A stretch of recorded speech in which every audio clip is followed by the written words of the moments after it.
Une fois que vous avez réussi à cerner votre message essentiel à l'oral, que vous l'avez bien en bouche, vous allez le rédiger dans votre mail et le mettre où ça? Au début. Alors, dans le premier paragraphe en 3 ou 4 phrases, in extenso, et dans l'objet, mais cette fois en condensé. On reviendra sur l'objet dans une autre vidéo. Faire ça, aller droit au but, commencer par le plus important, ça s'appelle appliquer le plan en pyramide inversée.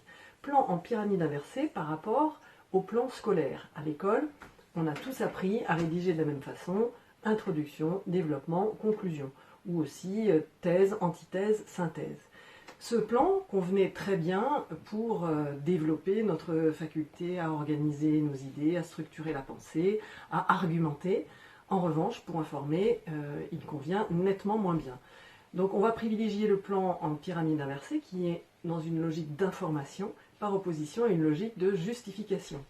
Je vous donne un exemple. Si vous avez une demande à faire dans un mail, vous allez commencer par annoncer la demande et vous expliquerez ensuite le contexte qui vous conduit à faire cette demande, les modalités de réponse, etc.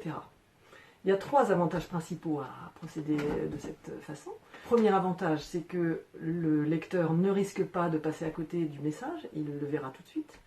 Le deuxième, c'est qu'il sera mieux à même de comprendre l'entièreté du message parce qu'il saura où il va et il saura ce qu'on attend de lui.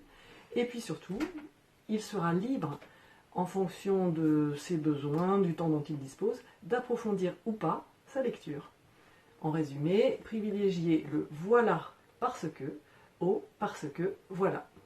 À bientôt.